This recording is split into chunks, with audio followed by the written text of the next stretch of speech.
आजुक दिन अपन मिथिलांचल के लेल बहुत महत्वपूर्ण दिन अछि। आइ जे छै से अपन मिथिलांचलक एकटा लाल, जिनका अपना सब कहि सकै छियनि जे मिथिलांचल के उत्थान में बहुत महत्वपूर्ण हिस्सा रहलनि हुनकर, जे कि कर्पूरी ठाकुर जी छथि जी। तो हुनका बारे में अपने के की मान्यता है, अहाँ हुनका बारे में किछु कहऽ चाहै छियै तो जरूर हमरा सबके बीच राखू अपन बात के। जी नमस्कार। सबसे पहिने तो अहाँ सब गोटा के जय मिथिला, स्टैंड विथ मिथिला पर अहाँ सब गोटा के बहुत बहुत स्वागत अछि। और हम सब अखन मिथिला के एकटा स्ट्रीट पर छी, अहाँ देख सकै छियै पीछा के पहिने नजारा। एहि के बाद हम आदरणीय श्री कर्पूरी ठाकुर जी पर चर्चा करऽ चाहब। कर्पूरी ठाकुर जी मिथिला के लाल छलाह है। कर्पूरी ठाकुर एकटा एहन शख्स छलाह जे आजादी के स्वतंत्रता संग्राम में हिस्सा लेला और आजादी के तत्पश्चात सेहो बहुत रास काज केलथि। अहाँ के बता दी जे कर्पूरी ठाकुर जी 2 बेर मुख्यमंत्री सेहो भेला, संभवतः 70-71 और 77-78, ये दू 3 साल हुनकर रहलनि। लेकिन अहाँ के हम बताबऽ चाहै छी जे आजादी जे भेल छलै तै में ओ स्वतंत्रता संग्राम के हिस्सा रहलथि और ओ अपन जे छै से बहुत समय 26 महीना करीबन प्रिजन पीरियड यानी कि ओ अहाँ के जेल में रहलखिन। तो कर्पूरी ठाकुर जी आई मिथिला के तो विभूति छथि, परंतु ओ संपूर्ण देश के जे छै से एगो धरोहर छथि। अहाँ सबके हमरा बताबैत ई बहुत खुशी भऽ रहल अछि जे ओ जे छथिन से बैकवर्ड क्लासेज के लेल जे रिजर्वेशन के सिस्टम रहे सेहो 1978 में एकटा जे छै से बढ़िया सिस्टम शुरू केलथि। शिक्षा, रोजगार, यही सब तमाम पहलू। और सबसे महत्वपूर्ण चीज अगर अहाँ सबके नहीं पता हुआ तो अहाँ के हम बताबै छी, अहाँ सबके मिथिला मैथिली के प्रति किछ चीज के जानकारी रहनाइ नितांत आवश्यक है।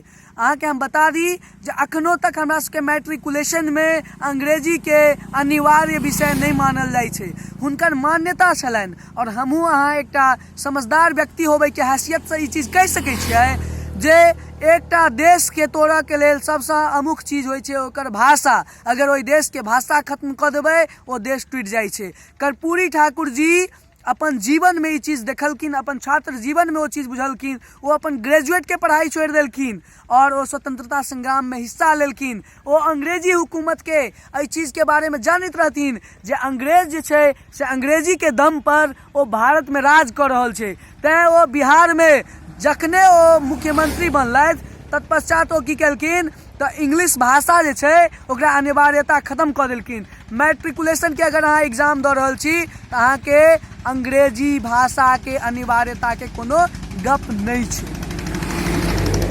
तो ई सारा चीज छै, तो ई सब चीज जे छै से अहाँ के मिथिला के लेल एकटा बहुत पैघ चीज छै। तो कह के मतलब हम सब कर्पूरी ठाकुर जी के जे याद करियनि, हुनक आइ जन्म तिथि छनि, आइ 24 जनवरी भऽ गेलै। हुनक जन्म तिथि पर हुनका से हम सब एगो सीख ली जे अपन क्षेत्र और प्लस में अपन देश के विकास हेतु नव नव चेतना के जगाबू और अहाँ एहि चीज के एकटा नीक संदर्भ में लिअ। हम आइ बड़ा भाग्यशाली छी जे मिथिला सौभाग्य अछि हमर जे हम मिथिला के धरती पर जन्म लेलहुँ। तैं दुआरे अहाँ ई चीज नहीं कहि सकै छियै जे मिथिला में कोनो एहन बेटा नहीं जन्मलै जे देश के लेल योगदान नहीं केलकै। मिथिला अपन बेटा के बिसरि गेलै, यह मिथिला के दुर्भाग्य रहलै। और किछु नहीं कहब, और की कहऽ चाहब। और जे चीज गपशप छै, हम ऋषि जी संगे रास्ता में चलत में ई स्ट्रीट पर हम सब गपशप करब। अहाँ सबसँ जुड़ि कऽ नीक लागैया, अहाँ सब एकरा शेयर सेहो करू। ई जानकारी सब अहाँ के स्टैंड विथ मिथिला के माध्यम से जानकारी भेटत। हम सब मिथिला मैथिली लेल जरूर सोचै छी, अपना वास्ते तो सब सोचिए, परंतु अपन अगर क्षेत्र के अहाँ से कल्याण भऽ सकै छै, एहिसँ पैघ विषय वस्तु और की भऽ सकै छै। एक व्यक्ति के, एक क्षेत्र के, एक राज्य और एक देश के और ई संपूर्ण विश्व के, संपूर्ण विश्व एकटा परिवार छै। और एहि परिवार के हम सब एगो सदस्य छी, जाहि में हम अपन जिम्मेवारी बखूबी निभायब। ई चीज के लऽ कऽ अहाँ सब सजग रहू, तत्पर रहू, करैत रहू, सदैव जय जय मिथिला के गुणगान करैत रहू। और हम सब आब स्ट्रीट पर चलब और गप करब।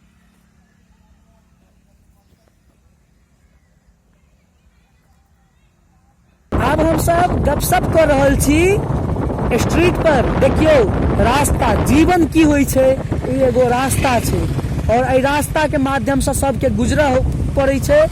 तऽ हम एहि देखियो कतेक नीक स्ट्रीट छै, कतेक नीक रोड छै, बड़ा नीक लागि रहल छै जाय में। अहाँ चारू कात के नजारा देखियो, सूर्य महादेव, सूर्य भगवान हमरा सबके माथा पर छथि और हम चाहबनि जे हमरा संग ऋषि जी सेहो गपशप करथि और एतुका जे अपॉर्चुनिटी छै ताहि के विषय में सेहो किछु कहथि। चलू स्टार्ट करियो, अहूँ किछु कहियो ऋषि जी। ई नजारा तऽ अपना सबके कतौ नहीं देखे के भेटत, जेकि रोड के बगल में महींस चरै छै आ एते सुंदर हरियर हरियर खेत सब छै। अखन गहूम के रोपनी भेलै से तऽ बहुत अलग दृश्य दऽ रहल छै अपना सबके मिथिलांचल के, बहुत खूबसूरत बना रहल छै। यदि सैटेलाइट से देखू अपन मिथिलांचल के, यदि अखन सैटेलाइट पर देखल जाय, यदि अहाँ गूगल अर्थ पर जाके देखबै तऽ पूरा मिथिलांचल अहाँ के हरियर हरियर देखायत।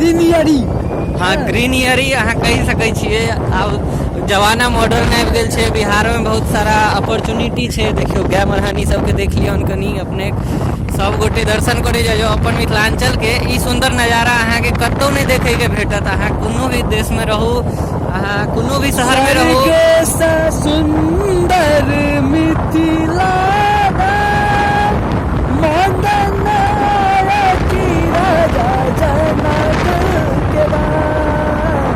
स्वर्ग सा सुंदर।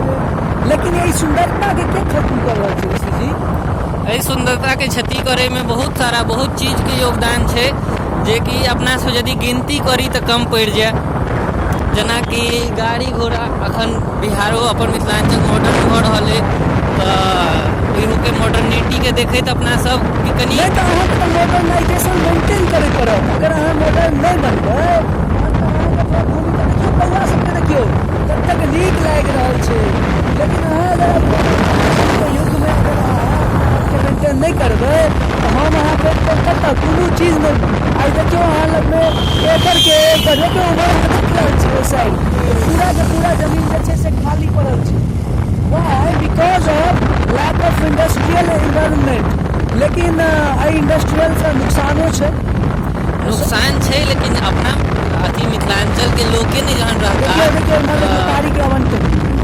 सबटा चीज देख रहल छी अहाँ। यदि लोग के नहीं रहता है तो कोन अहाँ के सुंदरता के छवि के लुप्त के उठेता।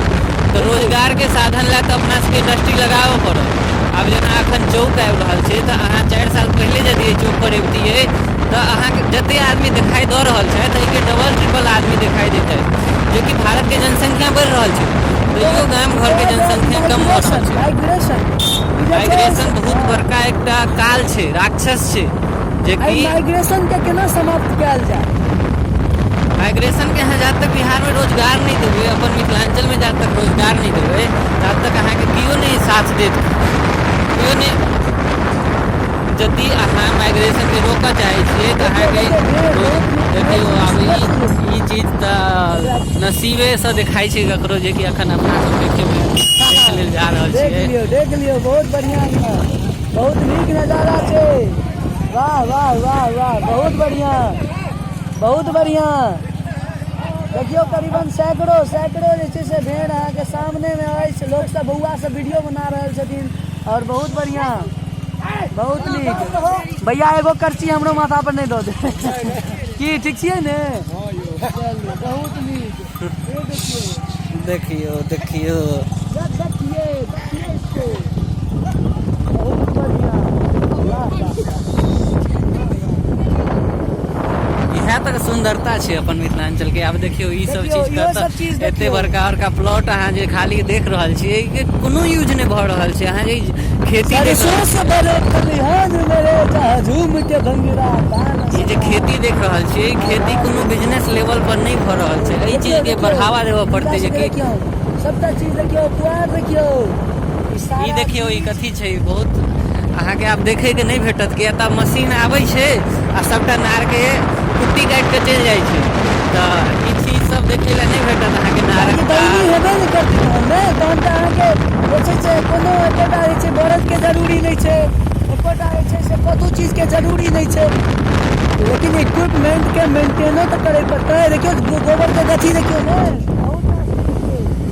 दलान देखियो, दलान ई चीज सब खत्म भेल जा रहल छै अपन बिहार में। देखियौ ई कते नीक काज कऽ रहल छै, दुनू गोटे मिलकर अपन जीविकोपार्जन कऽ रहल छै। तऽ ई सब चीज छै अपन मिथिलांचल के, इएह सब खूबी छै, इएह सब चीज खूबसूरत बनाबै छै। लेकिन जब रोके नहीं रहता अगर तऽ एहि चीज के लोक के उठायत, ई सब चीज सब खत्म हो जायत कनि दिन में यदि एहिना पलायन होइत रहलै तऽ। अपना सबके छै जे कि किछु रोजगार अपन बिहार में अपन मिथिलांचल में ताकऽ पड़तै। अपने लोग ने वीडियो के शेयर करू जैसा कि हम सब लोग के जागरूक करे में हेल्प कर सके। चलो बहुत नीक चीज आगा नजारा देखे ला भेट रहल है, जेकि ओसा रहल छथिन। ई सब चीज कहियो काल देखे के भेटे छै, ई चीज अहाँ के नहीं देखे ला भेटत कखनो।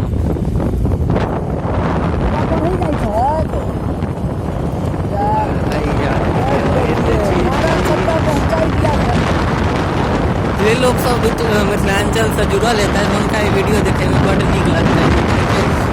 अब अपन जेना अहिया रोड पर कारो चल रहा है आ अहिया रोड पर ओसाइयो रहा है, दोनों चीज में कते डिफरेंस है, दोनों चीज के देखा पड़ते अपना सबके। सब किछ छै, धीरे धीरे सब किछ के बढ़ावा देबऽ पड़तै। यहाँ तो हमरा गोवा के फीलिंग आबि रहल है, हम गोवा में छी। की है एतऽ जे छै से अहाँके पर स्क्वायर किलोमीटर के पॉपुलेशन छै से बिल्कुल कम बुझा रहल है। बहुत सकैया माइग्रेशन के शिकार